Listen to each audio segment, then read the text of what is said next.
Yes, Pika. I've been reading all of your brand new show notes. See, all of the brand new show notes for this brand new year. Welcome back. It's the Comics Talk with Reverend Sully and friends. You guys and my production crew of stuffed animals. Pre-recorded before a live studio audience of my stuffed animals from my Boston studios, which is down the street from the corner. Well, today's episode is pre-recorded. It's Wednesday. It's new release day. And hopefully this is us right now at my local comic book shop, my LCS. We make a big deal on this show about our local comic book shops, and for a very good reason, because I don't know about you, but I love my hobby. I love my pastime. It's been a lifelong love. Seriously, the only things I have loved more on this earth, my family, my parents, my family, my uncles, my aunts, my cousins, my friends that I knew back then too. I'm talking about in length of years. And I was introduced to comic books at a very early age. Perhaps you were as well, because chances are I might be older than you. I'm a Bronze Age baby myself, born in 1970. What? You didn't write that down. I'm just... This is our third year doing the show. We've... It's been fun. And our hobby should be fun. Comics should be fun. There is fun to find. If you want outrage, it is out there. And out there, too. We try to keep this in a unified vision with the tone of my YouTube channel, Reverend Sully, where we offer practical and tactical spirituality for those who need it in the 21st century, in this loud, hostile world. How are you not supposed to feel victimized? Why would you want to feel traumatized or even use that word to describe your personal feelings? I mean, that's like, how about we get stronger ourselves from the inside out? It's kind of like being bitten by a radioactive goddess and then given some superpowers. Beautiful, elegant metaphor. So enjoy your life. Enjoy your work. Enjoy your home. Enjoy your family. Enjoy your friends. Enjoy your in-between moments. Enjoy your losses. Learn from them. Spirituality. Yeah. Tactical and practical spirituality is what I offer here to you if you want to listen to it. For those who want to listen, tune in and put on those notifications, ring that bell, smash that like button, subscribe. We may have crossed the 1,300 subscriber border, and I'm very proud of that. And I could not have done that without you. So thank you so very much. Monetization, that's always been a goal. 1,000 subscribers, 4,000 hours, the old classic. Well, that was the YouTube standard when I started. Now it's at 500 subs, 3,000. And that's so you can get, memberships and super chats and stuff like that. I'm not into super chats, really. You got to know which shows to put super chats on. Sometimes a show is so popular that they won't be able to get to it, so they'll read it in what's known as a square up show or a catch up show, and I always feel that's the best the creator can do, literally, with the time that's given. I mean, just imagine the stress of that creator too if they can't get to your comment that you paid for and you're not just tuning into their show, that you cared so much about the conversation that you paid to be part of it. And yeah, so super chats can be a bane. I must break you, or I must break you. Which bane? I could talk forever about Batman movies, and specifically the Nolan trilogy too. Take suggestions in the comment section if you ever want to have a big Reverend Sully's big Batman show. That sounds like a good idea for some content for the show. Sprinkle that in there. I love movies. If you know that I love movies, if you love movies too, every October I take the opportunity to have the 31 days of Halloween, and so this calendar year, this coming October, later on this year, there will be our third annual, and we do a horror movie every day in the month of October. It's fun. I love it, and I love movies. I love horror movies, but I love these Batman movies. There's a lot to unpeel in the Nolan trilogy. I have a grand thesis for it. But it's new comic book day. It's new release day. Wednesday has been traditionally the new release day at your LCS, your local comic book shop. I am in the Boston area. I'm born and bred in Boston, Massachusetts, baby. South Boston, the projects of South Boston, Massachusetts. 02127. That's right. We called it the old Habbo development back then in the 70s and 80s, but it got renamed in 1985 by Mayor Kevin Flynn into the Mary Ellen McCormick Housing Development. And it's probably going to have another name change, and a facelift. And occasionally I do like walking through my old neighborhood, the projects of South Boston. I do it once every couple of years. I go to Andrew Square House of Pizza, and I get a small the extra cheese pizza with bacon. That was the pizza I grew up eating. And a bottle of Mountain Dew. Nah, not anymore. It's all high fructose corn syrup. Don't put that in your body. It's like a lot of these things. Sound advice is a tactical and practical spirituality. It's like, don't put that in your head. What's the opening to your head? Well, you have a few. Your tear ducts, your pores, your nostrils, your ears, and your mouth. Don't put that in your head. You can also say that about comic books too. But we like to put a big emphasis about our LCS, our local comic book shops. In this Boston area, I have no lie, 8 different comic book shops that I can get to without a car, on public transportation within an hour. I'm in striking distance of any of 8 different local comic book shops, each with their own distinct flavor of shelves. They are curated local independent bookstores. We should treat them as such, with reverence and respect, and as maybe a dying art form. And I like to give my patronage there.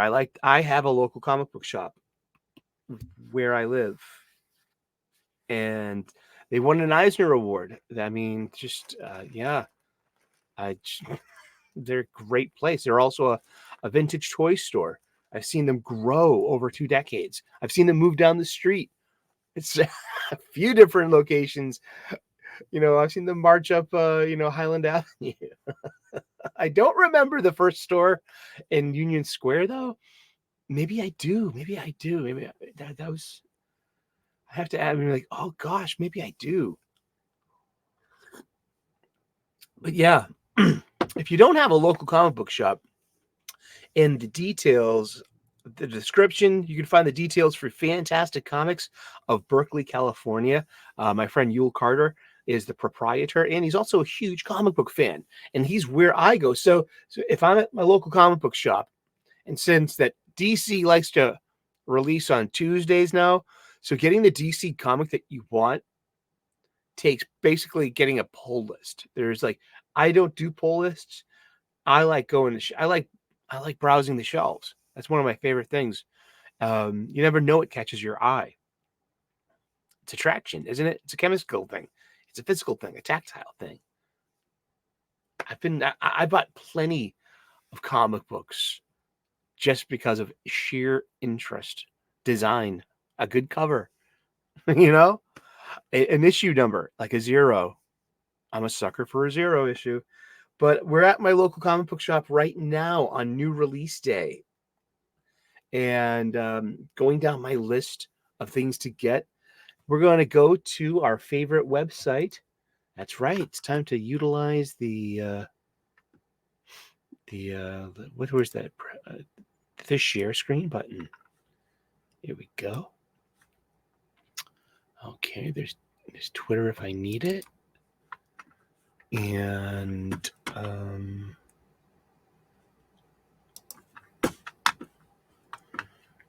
great. Sorry. This is Pika's job. He usually sets up the show. Pika, can you hear me? Pika is my executive producer. But he's also not allowed to touch buttons either. Boop. Here we are. Let's that's out this week. All right. So we go to leagueofcomicgeeks.com, ladies and gentlemen. The new show. No. Ooh.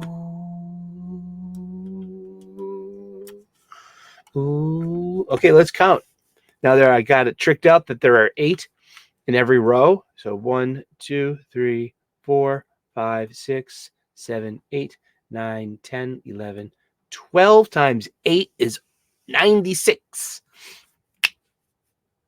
There you go. And so we have 96 different comics solicited. Oh, wow. Hey, okay, now let's blow this up a little bit so the kids at home can see this shit. Let's go to the bottom of the list first, though. Why not?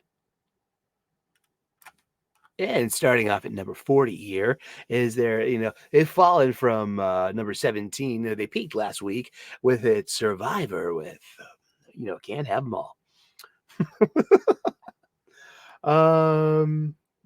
Yeah. See, and so this is basically all the comics that are solicited this week. There is somewhere between 90 and 150 in every week. So,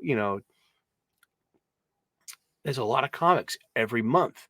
Like, I think there are about under 600 individual different periodical publications known as the comic book that we would identify as a comic book. Maybe comic actually has a literal definition and as an arrangement of publishing information, trade dress, and we'll get into that later for Remember. But my friend Doc, his hashtag Doc is right. Doc, that I know from the Comics Aficionados show. He's the co-host over there, and he argues that manga aren't comic books, and he's right, because trade paperbacks aren't comic books. They're filled with reprints of what was in a comic book. It's a keen and sublime, separation between them. But is there anything here that would get your attention? We got Greenhorns number 2 for $5.99. They're on Keen Spot. These are some words I've never uttered before in my life. I wonder, is this any good? Or is it just more, digital stuff? You can't just say hey, it's digital, let's print it up. And expect the pre-existing marketplace to just be like, oh, wow, oh, wow, look! Here comes Calico number 8, $4.99. This is on Sigma Comics.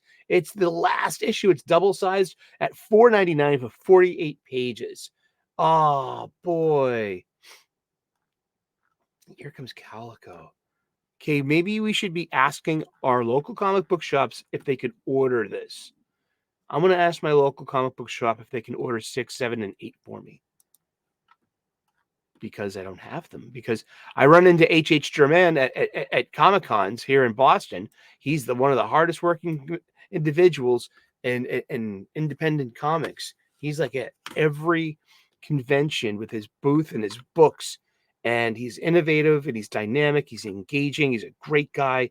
He's got a good story, and he's got a good comic book too. That's like, if you're a Punisher fan and if you miss those old days of that Garth Ennis to the throat action of with hyper violence, I didn't expect that was like, whoa, this is pretty violent. But it's also about, I mean, what justifies that sort of violence? What kind of violence would a human commit on a small animal, a defenseless animal who had no choice, you know what I mean, besides hunger, or even a domesticated animal that's, you know, has a, an idea about being with humans, like, or an idea of trust with humans, and how ruthless Calico is dispensing justice to people that abuse pets and animals. Yeah, it's about animal rights. It's a perfectly fine. See, comics are perfect. Here we go. Here comes Calico is like a great example of activism in comics. This is specifically an activist comic book. It is no pretension, no lies. It's got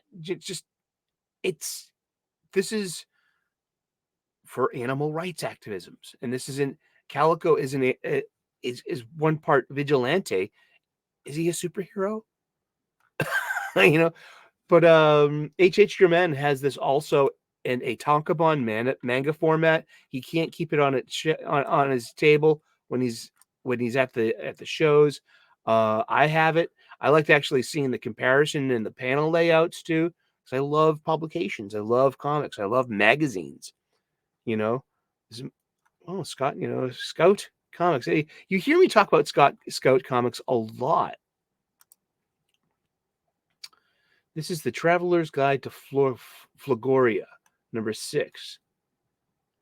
Harry and Steve explore the winding alleyways of Canyon City, looking for the Zebonite temple that's key to getting Harry home. As they investigate, yakety schmackety, $4.99, 32 pages. And I hope it's good. Oh, it's got, see, now it's got one of these really awesome action figure variant covers. I love action figure variant covers. I think, see, you could sell me on this. You totally could. Oh, I love that. Isn't it? Because that's design, and that's that's reference. It's also, you know, the size of a comic book is almost, you know, they kind of share a dimension with the blister pack of these. Well, let's get to the top of the list and get to what comic books are we getting this week, and will I be picking up Superman Action Comics 1061 now that Philip Kennedy Johnson has ended his run? Or was that an arc? That's a good question. See, this is a comic book shop style conversation. Since Philip Kennedy Johnson preceded that with the War World stuff. So Phil Kennedy Johnson's been on Action Comics for what, 2 years? That's a run. That's more than an arc. Yeah. So Jason Aaron starts his time on. And look, we've got how many we've got 7 variant covers. We're reintroducing Bizarro. This is great. Jorge Jimenez variant cover. It's great. Love Jorge Jimenez art. And it's just going to be the issue. It's just going to be issue 1 of what's going to be a trade paperback. And there's been a lot of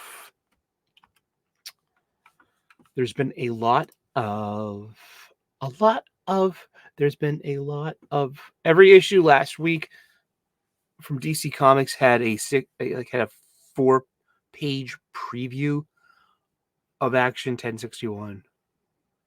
So apparently Bizarro appears to have a power set equal to the Silver Age Superman. What's going on? We'll find out.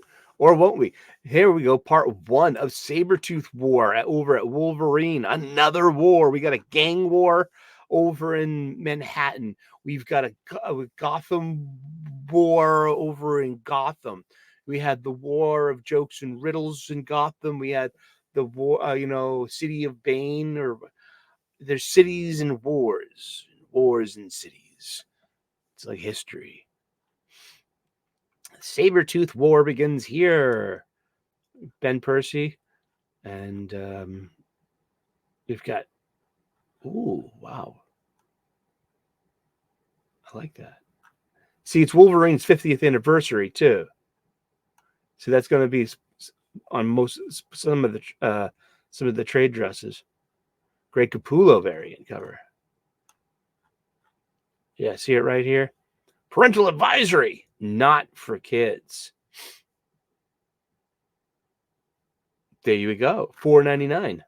28 pages. We all know that is 22 pages of what you would consider story and art. Funny pages. And the cover is included. The cover is cover art. Yeah.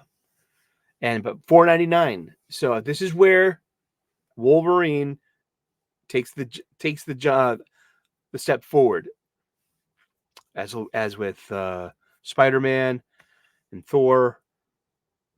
That's a $4.99 book. It's not coming down. This is this is the end. This is talking to talking to John Jackson Miller at Comic-Con. The median price has been $3.99 for 13 years. Will I get Ultimate Spider-Man? Probably. I love Spider-Man. I love the old. I have a bunch of old Ultimate Spider-Man. You've seen it. Wow, look at all the variant covers. See, I would get this Geppetto costume, black costume. Oh, look at the J. Scott Campbell variant. So what we got here? We've got 6, 10, 14 variant covers. Remember, this is the Virgin 1 in 500 Virgin variant.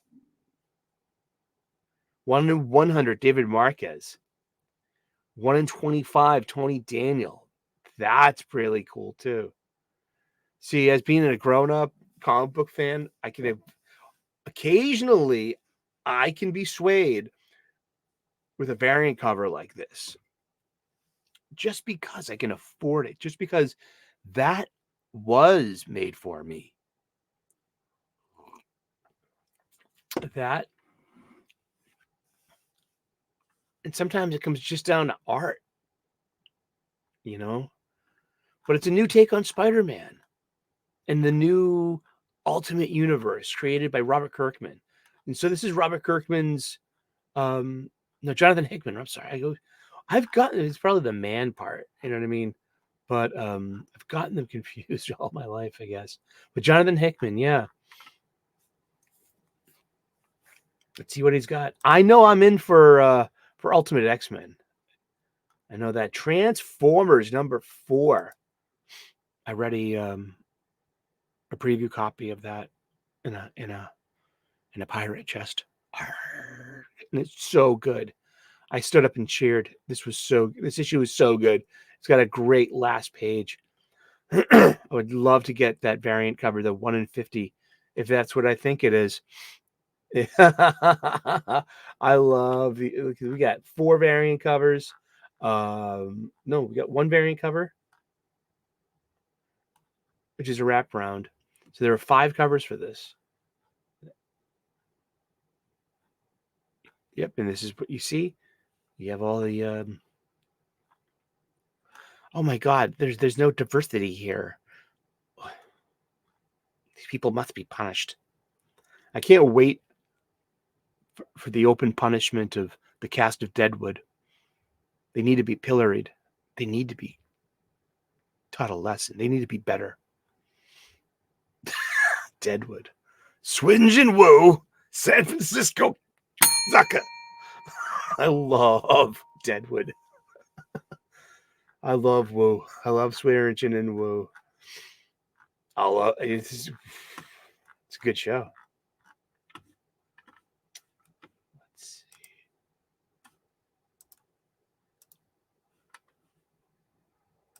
Oh, yeah.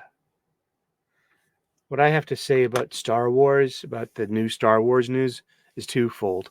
As a Star Wars fan, I'll say this much.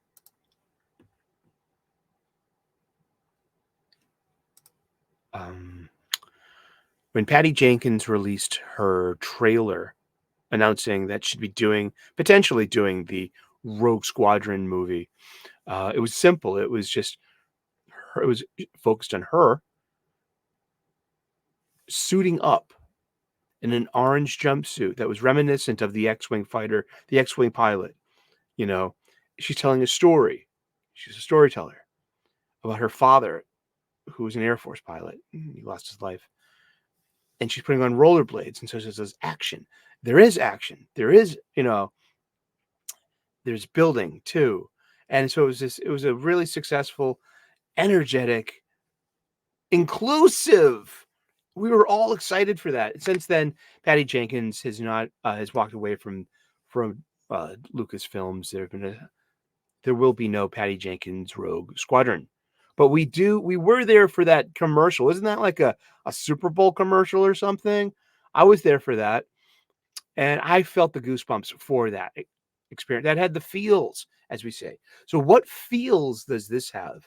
I mean, it has the luggage of academic postmodernism and the foisted faux modernity. There's a real modernity out there.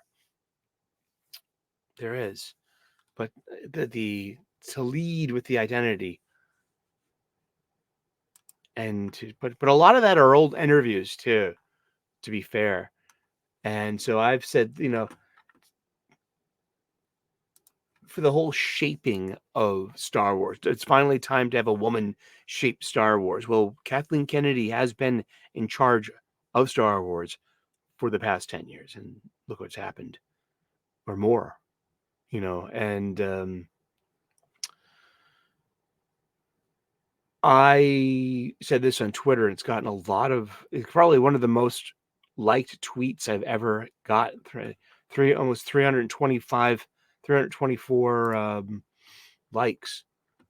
And I said, so Marsha Lucas, Lee Brackett, and Carrie Fisher herself shaped nothing. The level of presentism, capital P, presentism, it takes to keep the egos of academic postmodernists afloat in the 21st century is downright exhausting at times. And it's also obnoxious too, which fits the spirit of their zeitgeist. I mean, we needed that energy of Patty Jenkins. That was unitive, and that had potential, and that had hope. Star Wars is about hope. It's not about war. It's about hope.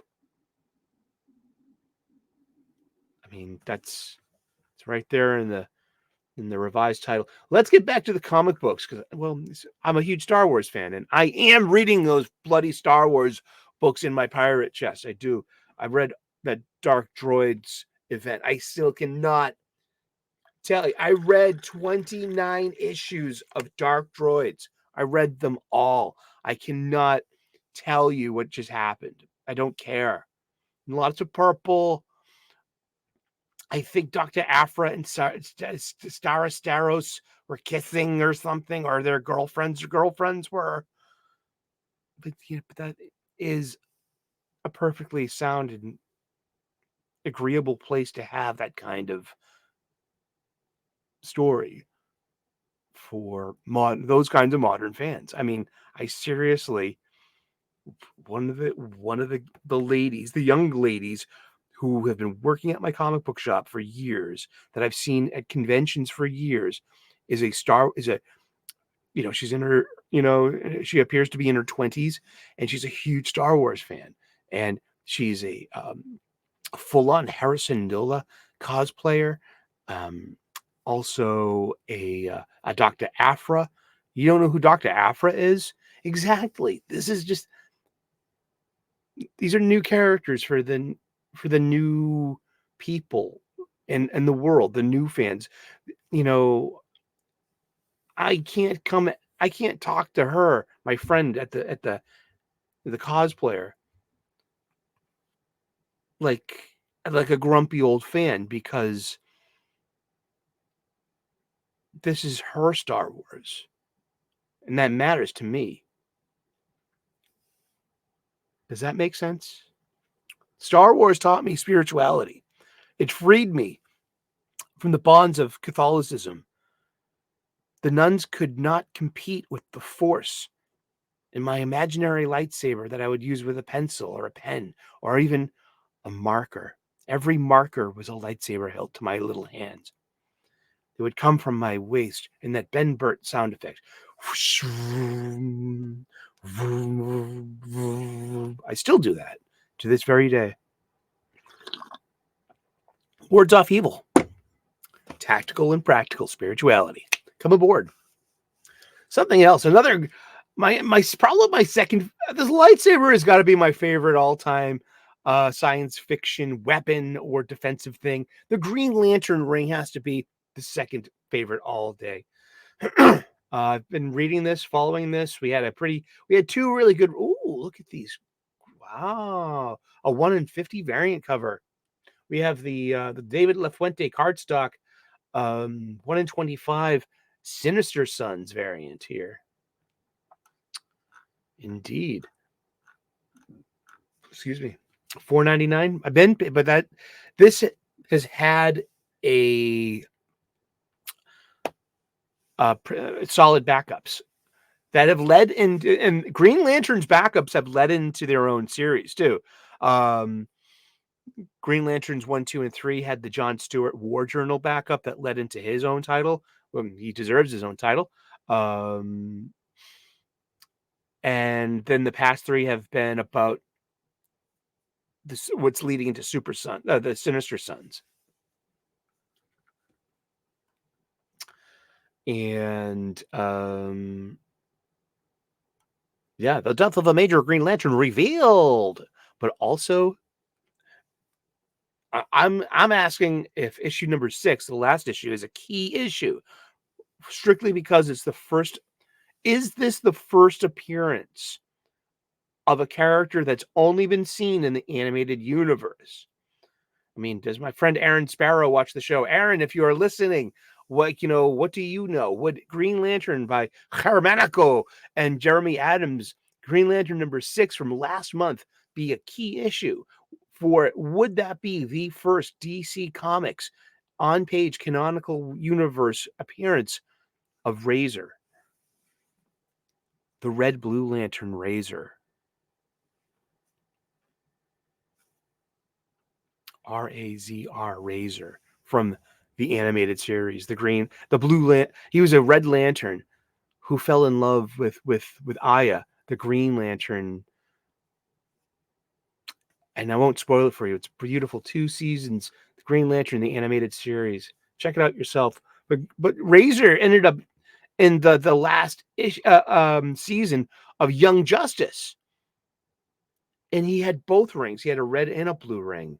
And he had this schizoid kind of composite uniform that had elements of both. So he was a unique 2 light wielder. See, I love Green Lantern, and I'm really enjoying this. I mean, Jeremy Adams is he's a good source for solid superhero storytelling. And that's what matters most to me, having fun. Now, it's a little bit safe, quote unquote.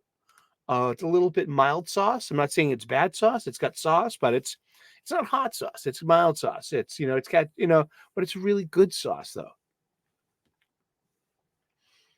And I mean, the art style, I mean, people like to rave about Germanico's art. But I'm just one for, it's like, at least it's consistent and you've kept the same artist. and which is important. You don't have a fill-in artist yet. I know that goes a long way. You look at Snyder Capullo's Batman shit. That's a run, and but it's very digital assisted, so it it just here. Let's look at here, ladies and gentlemen, a variant cover. Let's get back to it. Batman and Robin #5 by Joshua Williamson. Issue #4 was entertaining. 1, 2, and 3 kind of were messes for me, but issue #4 pulled everything together, and I ended up it kind of for me, and it improved 1, 2, and 3. We've got 4 variant covers, and it's maybe we should call this Damian Wayne 90210. Maybe that would be more. This is like a very CW kind of story. This is Damian's freshman year in high school. That's how much they've aged him. Don't you remember? Hey, blink and you'll miss them watching them grow. But he was the deadliest 10-year-old fighter on the planet. He was a 10-year-old murdering ninja. Now he's technically what, 14 years old? I know canonically he turned 13 in DC Rebirth #1 in 2016 because his birthday cake had a 13 on it. And that was before all the antics of everything that was in between, and from 2016 to 2023. That's like I think that's called the Rebirth era, which includes metal, death metal. What is metal where is metal? Okay, no, metal is part of that. All right, metal's Rebirth because it's metal, death metal, Infinite Frontier. I missed Infinite Frontier. I'm like really, that's a huge bald spot for me. Heroes in Crisis. I gave up on DC Comics. I couldn't do it anymore. Avengers #9, $3.99. Star Wars. Is this Soule's? Yeah, it's Charles Soule. The Sith and the Skywalker. And see here, I love. This is the John Tyler Christopher action figure variant cover.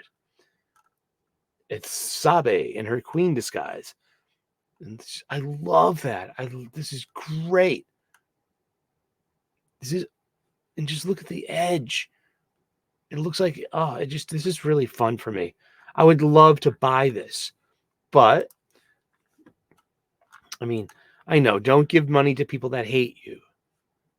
Well, Charles Soule, I don't think, let's check Twitter. Yeah, I have to now because I thought of it. Charles Soule.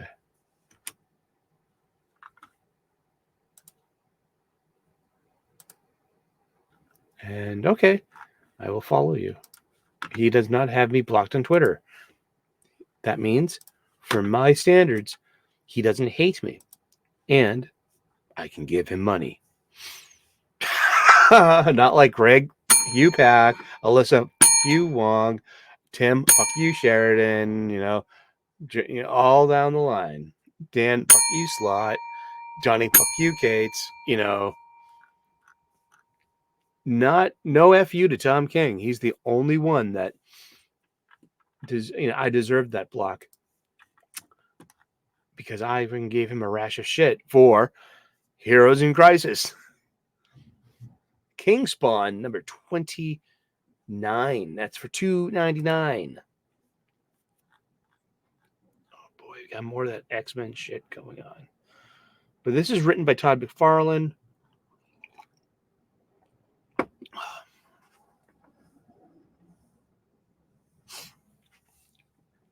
Spawn, Al Simmons, the man himself. $2.99. One variant cover. I keep saying I should pick this up, like just at least one random issue. I mean, just to feel it, get the quality of the paper, the quality, you know what I mean? To look at what passes for ads in an image book. Because old books were meant, old floppies, old comic books were meant to be sold at a marketplace, and advertisements were a very big part of it. Kieran Gillen and the Rise of the Powers of X #1, where we have the fight for Krakoans. Oh, oh, lovely Krakoans. I don't know. There's just, with the world the way it is it, should the X-Men be an allegory to some, to the struggles of nationalism and being, a marginalized folk people, FOLK, Volk in German, VOLK, a people, capital P people. It's like a nation, capital N nation, a culture, a band, a tribe, an area, folk, share a language, you share a sense of cuisine in a way. I mean, just you share drinking water. You share the right. You share the right and the responsibility of not putting your biological waste upstream when it comes to that drinking water. That's folk. You know what I mean? Society. So yeah. How many variant covers do we got? Is that Professor X? Or is that Sync? Like I can't tell with the coloring. Is that Captain Krakoa? That's Shadow Cat, who's like, using her ninja training. Seriously, Wolverine trained the shit out of that girl. Totally. That was, Kitty Pryde and Wolverine have a great friendship, and that was a mentor relationship. And Wolverine is, Kate Pryde might be one of the deadliest people on the planet. She's Logan's student. Seriously. I mean, wow, we got 5 variant covers and 8 all day. I love the David Go. I love the design of her. Her name is Rasputin 4, and she is from an alternate timeline. She's from the Hickman stuff. So every time that Moira gets killed, she wakes up as a child, as a baby again, and the timeline starts anew. But she is the culmination of all of her experiences, and so Rasputin is from one of those timelines. Moira was able to keep herself alive, you know what I mean, for thousands of years, and it was meant to see like every iteration, like where does I think because it asks a question, maybe because we stopped asking questions of the X-Men, like in what future, like in Avengers, Infinity War, there's only one future where we all get along. What future is it that Xavier's dream is realized? Every other future that we go to, it ends horribly for mutant kind and mankind, humankind.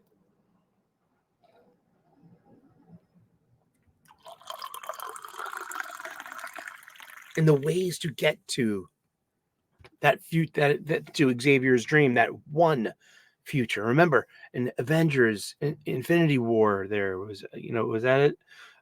The Doctor Strange says to Tony Stark, like, there's like, how many futures? There's one where Thanos doesn't win. We win this. Oh, there's 2 more Storm variants too. So we got 2. That's 5, 10 variant covers all day. This is a Scotty Young variant. It also connects to other of the Scotty Young variants. So I wonder. So this is, what is this? The fight for Krakoa has been lost. 10 years ago, the mutants returned from their exile to try and reclaim the Earth from the forces of Orcus. They failed. Oh, I wonder. So this is an alternate future? Okay. So begins a story beyond space and time with the rise of powers beyond our petty human intelligence. Okay. I'll probably, if it's in my digital pirate chest, I will read it. I read everything that's in. I love that thing. Blade 7. Blade's been entertaining. Intermittently. There's a couple of issues that kind of fell off of it, but I've read all 7 so far. It's entertaining. How many variant covers do we have? One variant covers, and it's the Wolverine variant cover. See this thing. Okay, this is called trade dress. You have the logo, which is readable as well. It's not just the title of the book, it's a designed logo that was designed. And so this is like, okay, you're an artist. I need you to design, I'm commissioning you to design logos for my trade dress for my 2025 books. They all have to they have to be eye-catching, pleasing, maybe even, derivative of a previous one, perhaps containing elements of the character in the story. These are designed. I love design. I love this stuff. Here we have the maker's mark. You have and the issue number. And underneath that, you have a 50 years celebratory thing with a shadow of the character known as Wolverine. His extended claws, his pointed, his iconic face mask. And so what does this have to do with Blade? Doesn't matter. It's the Wolverine celebration issue for his 50th anniversary this year. Remember, Luke Cage did not get a 50th anniversary trade dress. Howard the Duck does this year, and so does Wolverine. But Luke Cage didn't. In this age of diversity and representation and inclusion, sometimes the proof of the pudding is on the plate. The proof of the pudding is always on the plate. Is there proof to this pudding on that plate? I don't have answers. All I have are more questions. Titans Beast World number 4. $4.99. How many variant covers we got in this one? We got 3. And everyone turns into a beastly version of themselves. This is of interior art by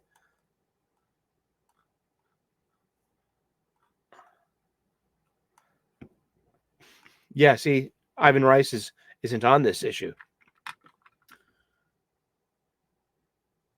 Ivan Rice is only doing half of this. Indeed. It's I think that's a little disappointing. I understand fill-in artists and,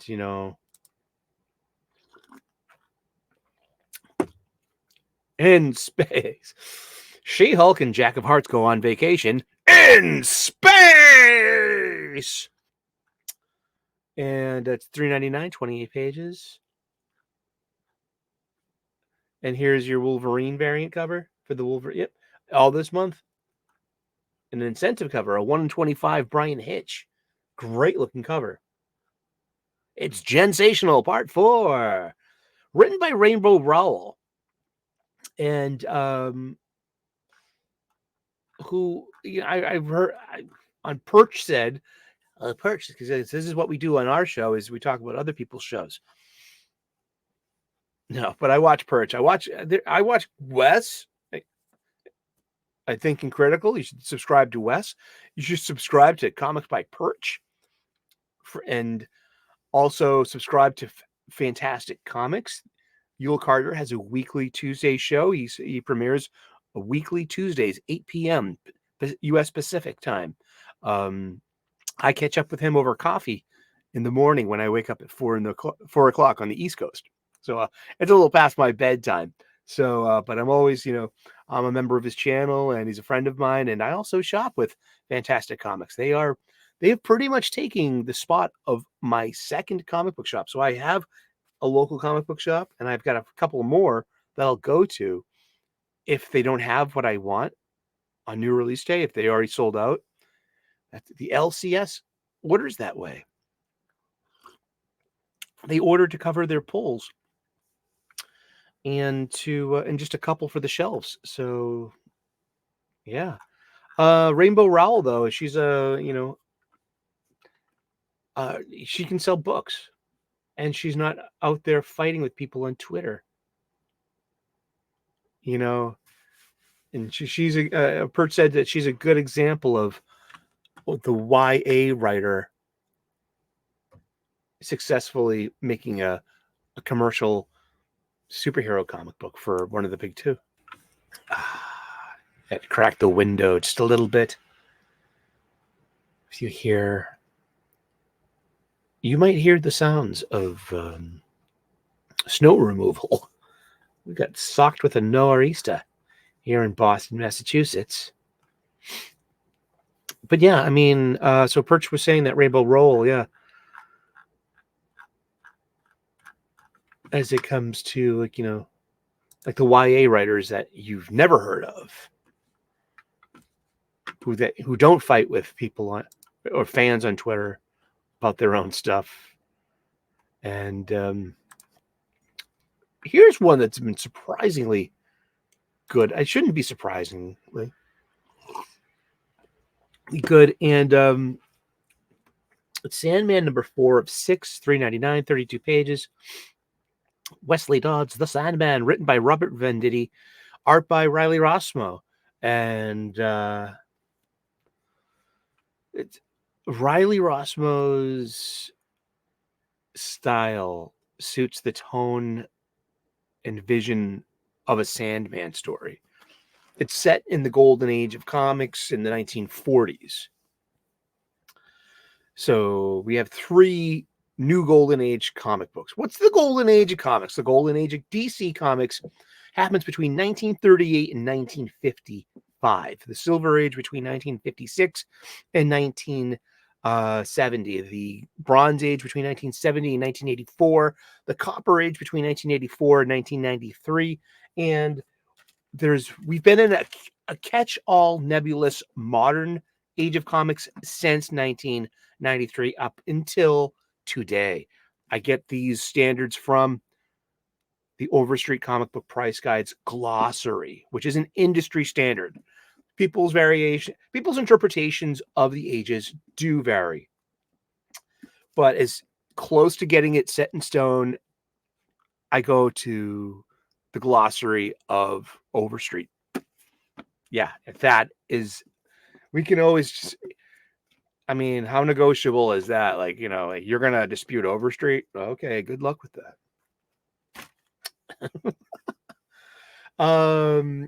The Golden Age of comics, that's where it all started. And, so we have Superman from the Golden Age. We have a Sandman. We have a Flash. We have a Green Lantern. We have a Hawkman, etc. A Wonder Woman.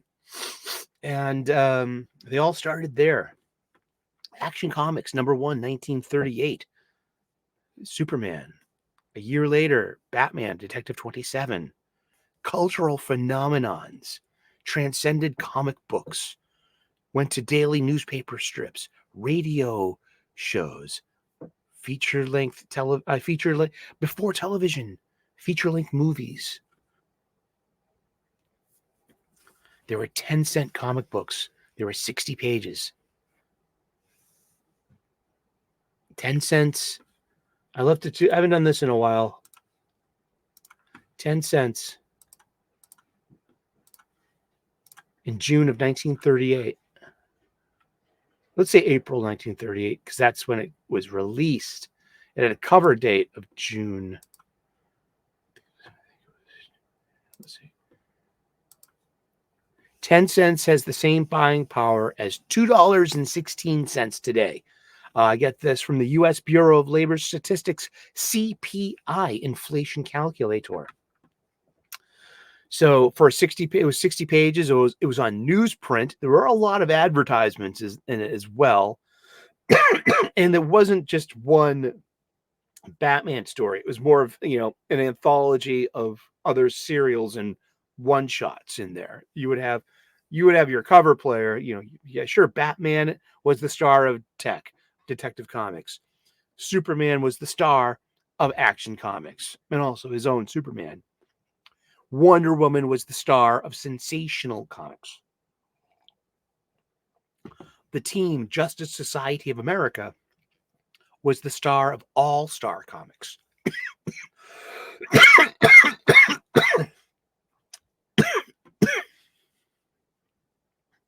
And so it goes, and so on. And 10 cents was the median cover price until 1961. It went from, over that time, it went from 60 pages to 32 pages.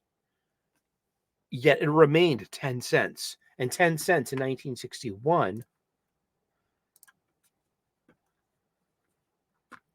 has the buying power of $1.03. And so we're paying $3.99 to close to $4.99 for what? Well, because the paper stock has gotten a lot better.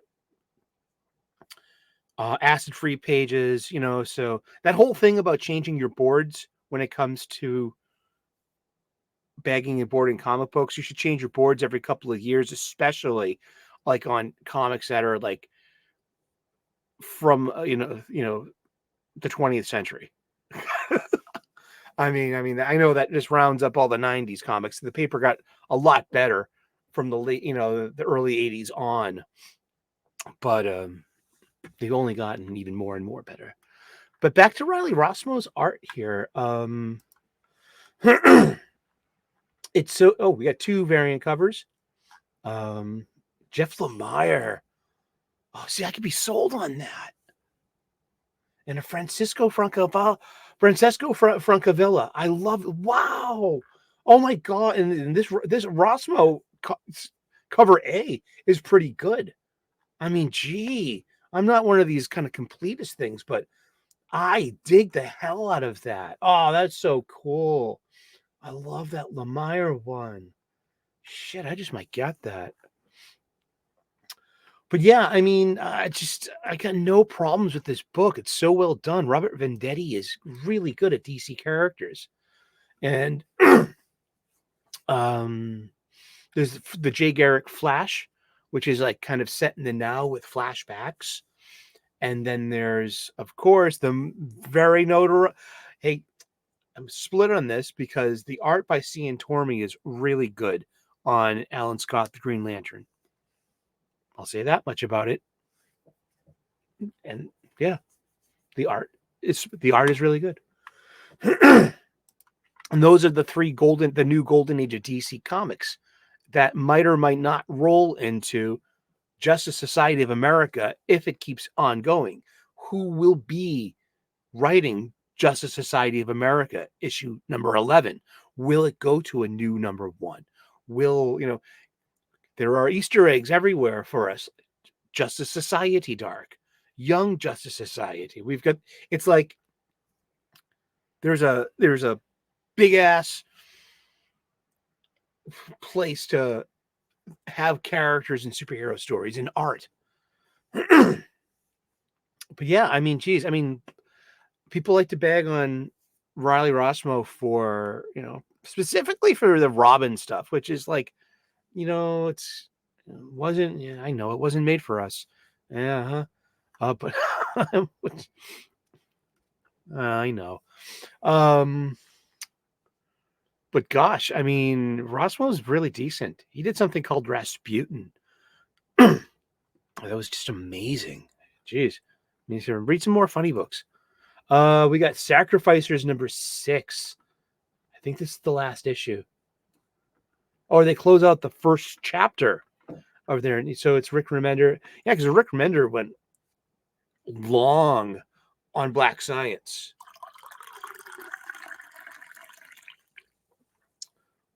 I've got the most of the beginning of Black Science.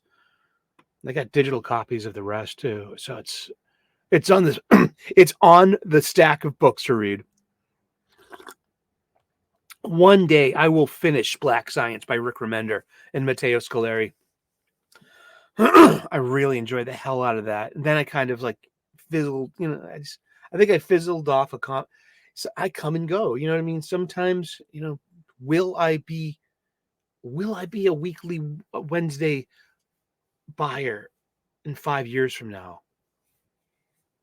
I don't know. Will the stores even be there? Will the market change? I'm here for it though. And I can leave it and come back whenever I want. Oh, wow. Look at that variant cover. Please sign me up for that variant cover.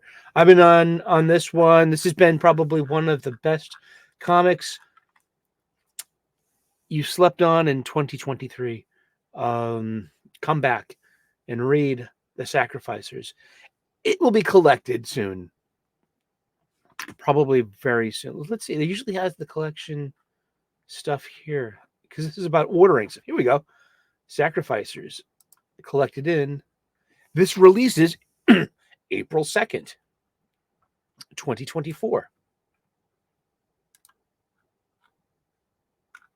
What is Giant Generator?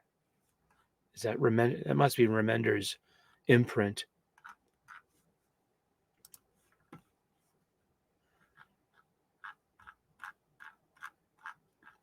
Hopefully it won't take a Saga long break. I mean,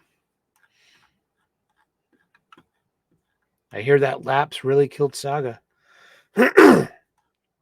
Gang War Daredevil #2. Fish Flies #4. Now this is a comic book. I've been reading this. It appears in my digital treasure chest, and I'm grateful for that. This is Jeff Lemire's Fish Flies. This is the comic book that comic book people are talking about.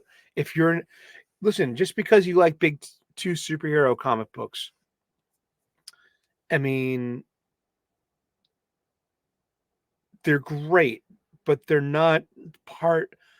They're just a big part of it. It's like it's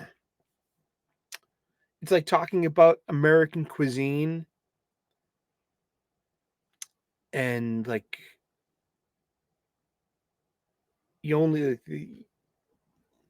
I don't know where I was going with that metaphor, but like superhero comics are like the big thing of comic books, of the direct market, and of what grabs attention and sells. And then they say that the tide rises all the boats, and that the indie market thrives with big two superheroes succeed, because you have people coming in the store and people seeing these books that they would never really have seen before. And you can take chances on them. It's $5.99, 56 pages, wonderful hand-drawn art, quirky story, a bit macabre, a bit grotesque, and it's a kind of like a monster story meets Iron Giant. We don't know yet.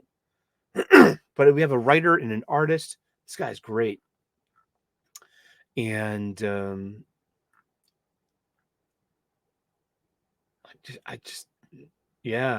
it's hard to describe.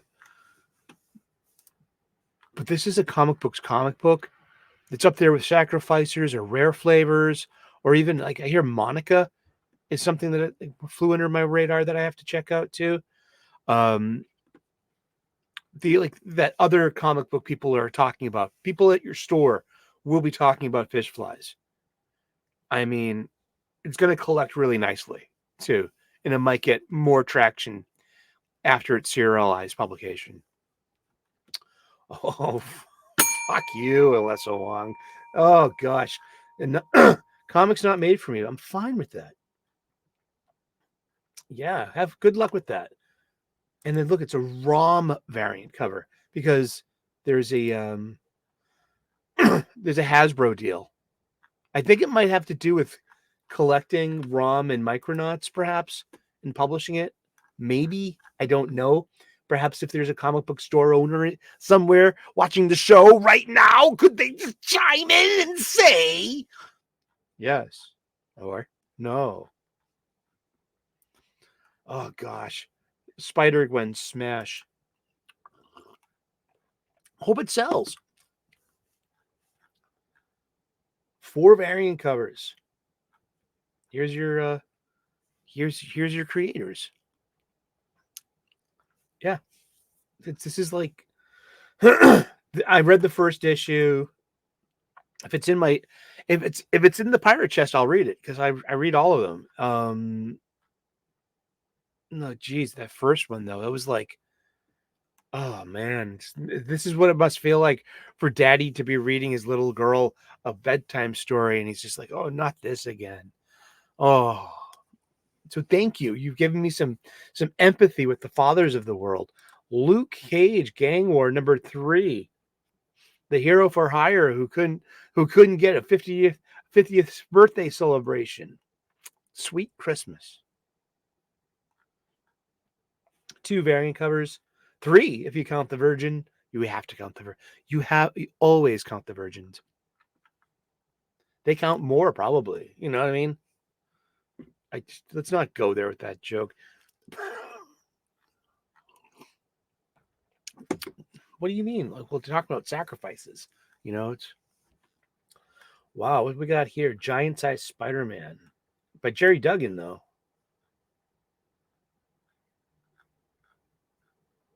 Ooh, 3 variant covers. Cody Ziegler is writing.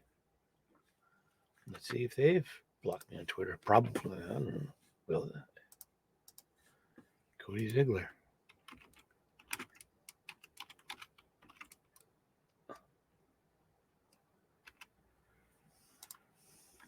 Okay, he's got a locked account, but I'm not blocked.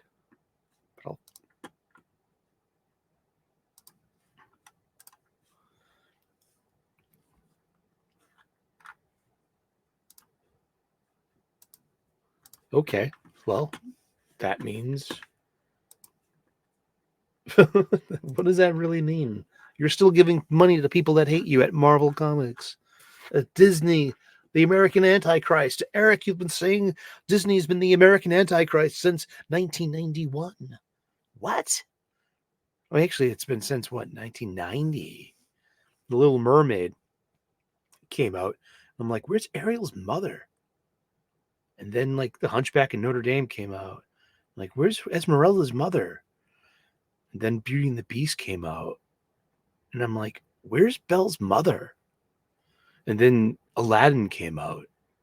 And I'm like, where's Jasmine's mother?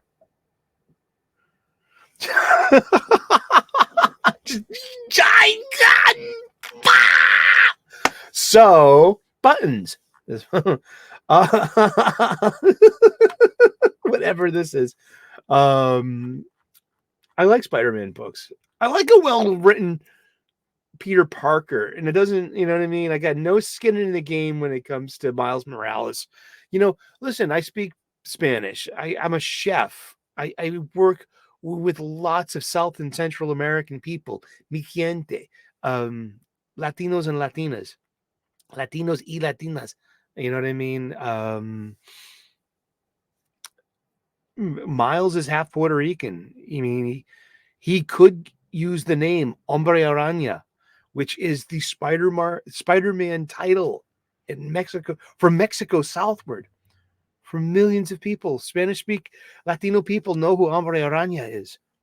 This is like, oh man, this is Outsiders #3 by Lansing and Kelly. Okay, issue #2 wasn't all that bad. I'll give it to you. You know what I mean? If you give it to me, I'll give it to you. Sock it to me, I sock it to you. You block it to me, I block it to you. And yeah, that's that. Yeah, I mean, like, I don't want to waste too much time talking about the Outsiders. There's Miguel O'Hara, Spider-Man #2. Really? Already? $4.99, 28 pages. Oh, and with a different artist, so it doesn't have I forget. I'm gonna butcher his last name.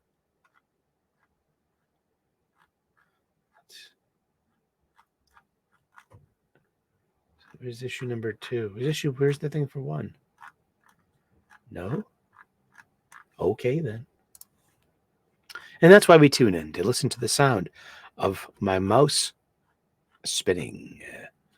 Oh, good. Oh, Thunderbolts #2. Oh, fucking great. This is going to be maybe the most hated comic book of the early year. Oh, boy. Great Terry Dodson cover, though, but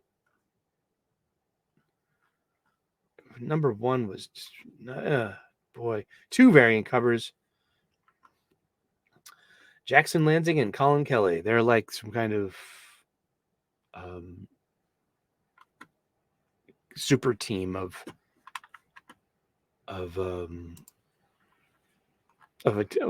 team writers. Yeah, writing duo. Comics do that every once in a while. Star Wars: The Mandalorian, season 2, #8. I've been enjoying that. I don't watch the Disney Plus show. I'm a huge Star Wars fan. Swan Songs, #6. I like I love the art on this. The art here this is an homage to Shel Silverstein's Where the Sidewalk Ends, and which is a famous, macabre, grotesque, even you could say, children's book full of silly poems and rhymes. Oh, Sarah Cynthia Stout forgot to take the garbage out. I messed that up. I missed one of Sarah Sylvia Stout's names. Sarah's? Oh, was it Sarah? Let's look it up.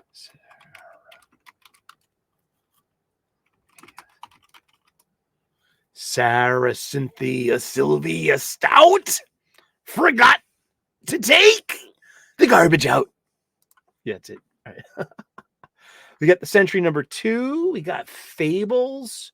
Wow, Fables 161 is out. Hello. Isn't this in the public domain?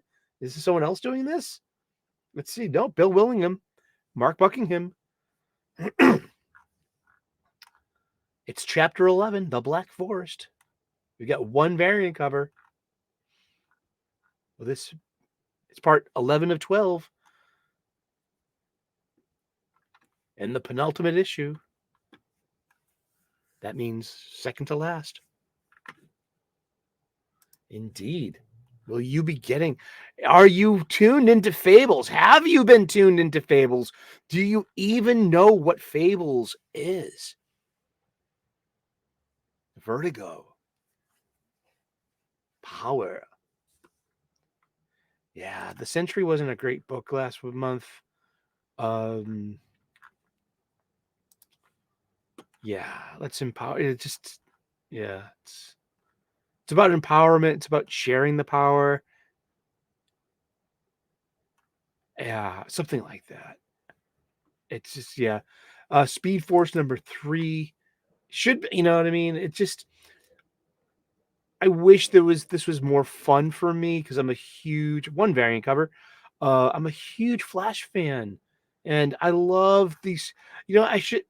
The stories aren't entirely terrible. The art is, just, it's completely too modern for my taste. It's, yeah,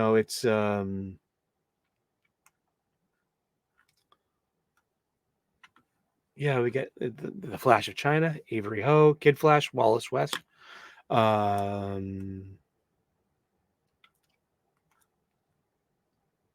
we get all these. It's loaded with lots of different heroes. And really does not have the it does not have the Dawn of DC branding. Neither does Action Comics. Neither does Green Lantern. Is the Dawn of DC over? There we go. The trade dress is not on this. How about that? I didn't even catch that. And this is what we get for reading stuff. Here we go. Teenage Mutant Ninja Turtles. Here, you want some fun in your life? You want to buy a fun comic book that's going to make you smile, that's going to make you feel like, hey, you know what? I just spent $3.99 on a funny book. You can even roll it up and put it in your back pocket like you did as a kid. Why not? It'll make you feel good. And just like, maybe even just, buy a chocolate croissant with your mocha and just, turn off, let your device charge for a couple of minutes and fall into, you know what? Why isn't there a spinner rack at Starbucks?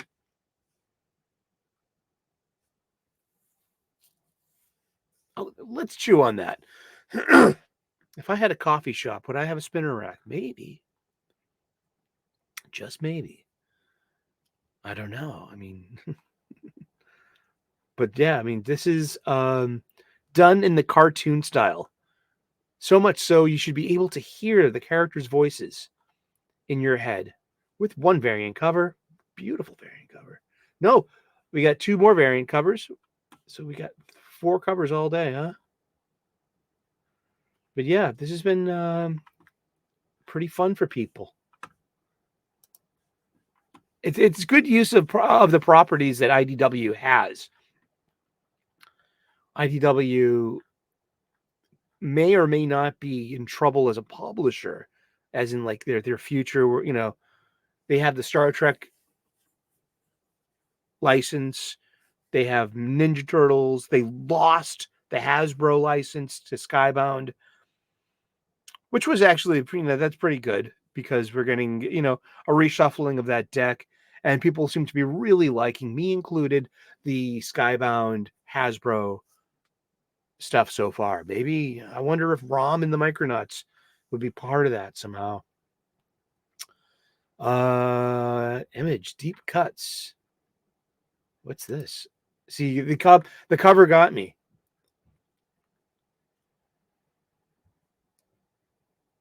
Really? Is this some kind of... I love jazz, and I love jazz of this era. I love the album. It's talking about like publications, and pressings and printings, like album covers, album arts. That's design. That takes composition. That takes effort. That takes art. You know what I mean? There's trade dress there. It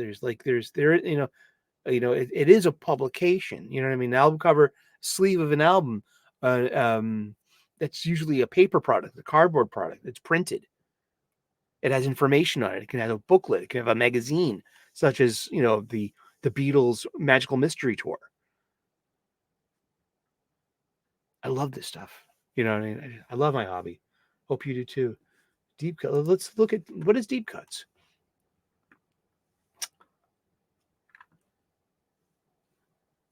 Oh, so it's about music. Collects deep cuts 1 through 6. Releases May 7th, 2024. See, like, I'm always coming back to something about these minis in a way, not ongoings, but these minis that are released in a serialized format. This illusion of marketplace. See, this is already a trade paperback. Releasing it in a periodical publication in that serialized format. Cui bono? Who profits? I mean, is this about the illusion of keeping a marketplace? I don't have answers. All I have are more questions. It's not as though this is like the newsstand I don't know. Is this strictly meant to support the direct market? The illusion of serialized of the floppy. Would this be better served as maybe like what Distillery's trying to do? A little play with the format sizing. I talk with my aficionados, and no one seems really sold on the format size changes. I can see that because it comes down to bags, boards, and boxes, and you have misfits, and but I like European comics. I always have, and so there's a bit of an artistic kind of flair to that. It's about publishing. It's about publication, and also when it collects too, it could be more of a coffee-sized book, and so I don't necessarily object to that. The oddities of the different shape books. I mean, yeah, I don't know. What do you think? Let me know in the comment section. For a light week, we've got a lot to talk about. Antarctica. I've been trying to read this. It's, this is on Image. It's about like someone cracking. There's one variant cover, and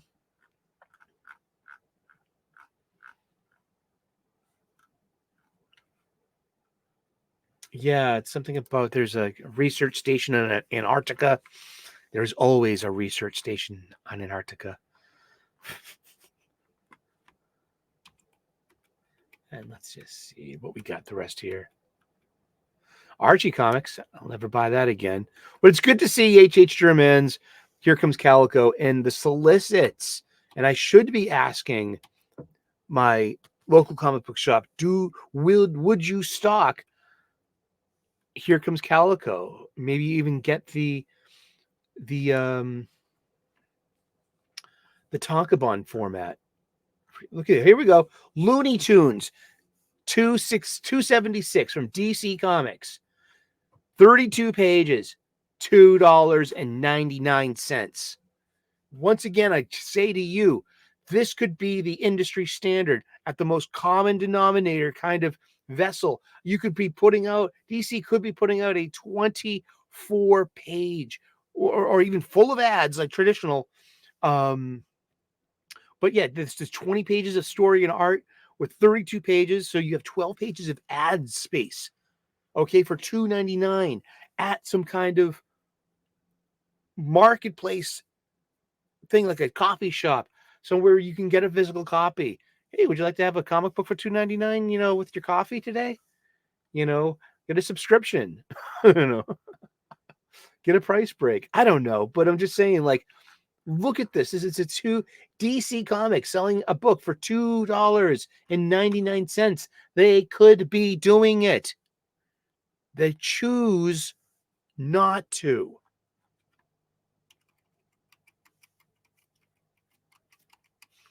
Well, because that's what the marketplace demands. That's the price. It's also, yeah. Huh? Let's see what else we have here. Firefly. Look, Adventure Man, Ghost Lights, #1. Like, what does it take for me to get like a new #1 in my hands and just take a chance on a book? Would this do it? Is that a Sean Gordon Murphy cover? Matt Fraction, Terry Dodson, the Dodsons. Wow, really? Okay, you might have my adventure. You might have it here. When was the last time we saw? Oh, wow. Okay, I'm glad we read this stuff. I used to be a huge Matt Fraction fan. I mean,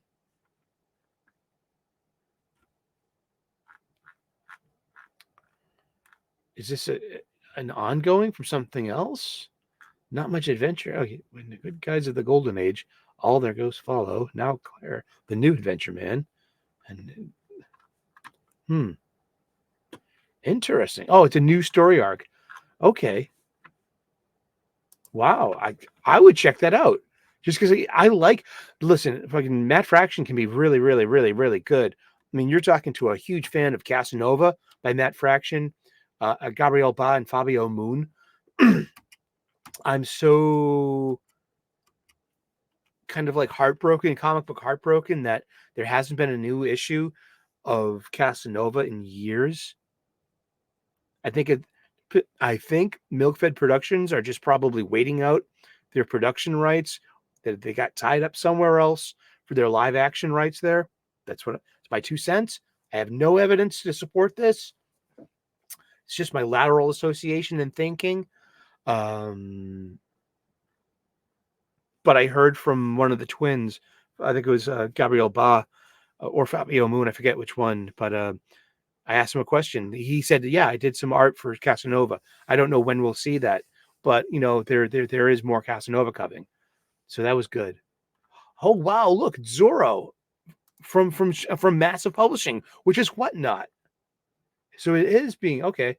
And here's Zorro issue number 1. Wow. 2, 4, 6, 8, 9, 12 variant covers. I like that one. Matteo Scalera, black and white. Looks like a movie poster.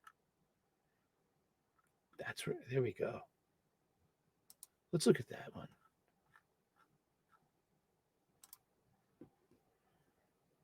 That's really cool. I will buy that if it's in. So yeah, I got a couple. Oh, what are you buying this week? Have you been turned on to anything? Did you see anything on the list of comics this week that you were like, oh wow, I didn't know that was coming out. I might have to get that. I did.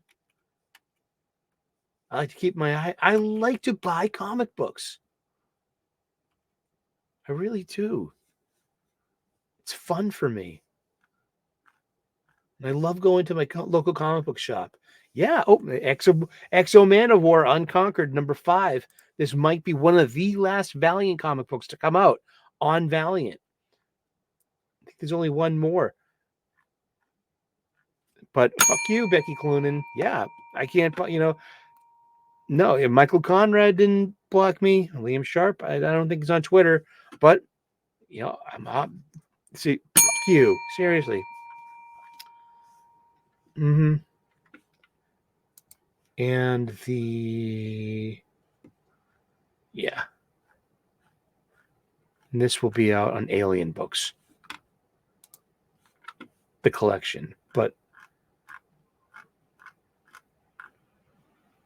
this floppy, it might be just 5 and XL Man of War Unconquered number 6 might be the last Valiant comic published as a floppy by Valiant like that. So you might want to pick that up as a key issue, perhaps. It's like, hey, Valiant, has changed their publishing strategy. Exactly. So I don't know. That's out there, isn't it? Or maybe not. Well, thank you so much for tuning in today. It's been New Comic Book Day. And what are you picking up? What are you putting down? What are you buying with your money? What are you dedicating some bags and boards to? Remember, when you're at your local comic book shop, get your supplies there too. They could use the business. I don't buy my bags and boards from the online supply chain anymore. I got a lot of bags, boards, and boxes last year. I redid my entire collection. I got all my supplies at my comic book shop, even with the retail markup. I know I could have saved $1 or $2, but let's I have an idea. There we are. Yeah, we got bags.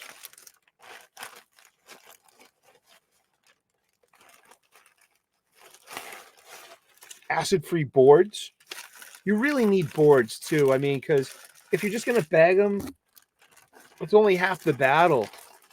It doesn't protect the spine against spine roll. And the comic books are, they get dings pretty quickly. So, corners, spine roll, those are going to be let's just go erode that natural 9.2 pristine. It should have been the 9.2 the second you bought it off that shelf, and so the quicker you get it read and like put into a bag and a board, but also they need to be read. I'm a big fan of that. So I'm picking up a few comic books today. What are you picking up? You getting Ultimate Spider-Man #1? We'll talk about it later this week. We'll find out on Sunday what's in the bag. That's right. Sunday we'll review all the new releases that I've read, and I'll tell you about the ones I actually bought. Cool. Thank you so very much. Please like and subscribe. I would love to earn your subscription. We're a growing channel here. We talk about comic books. We also talk about spirituality a lot too. This is the Comics Talk with Reverend Sully, Eric O'Sullivan, ordained on the internet half a lifetime ago. I'm a spiritual guy, and I know that spirituality can really help a person's life, especially in the 21st century. I offer you tactical and practical spirituality. It's going to help you get out of the rut you're in and to better identify suffering and what to do with it. Thank you so very much. And please, comic book collectors, comic book people, get in touch. And we do a live stream on Sunday. So check us out. 3 p.m. U.S. Eastern on Sunday. 3 p.m. U.S. Eastern is usually when we premiere. But Sundays, we do a live stream. So come aboard, tell a friend, and bring your funny books and tell us what you read this week. All right. Thank you so very much. God bless. Namaste. Good luck. We will see you again in those funny pages. Ciao. Bye-bye.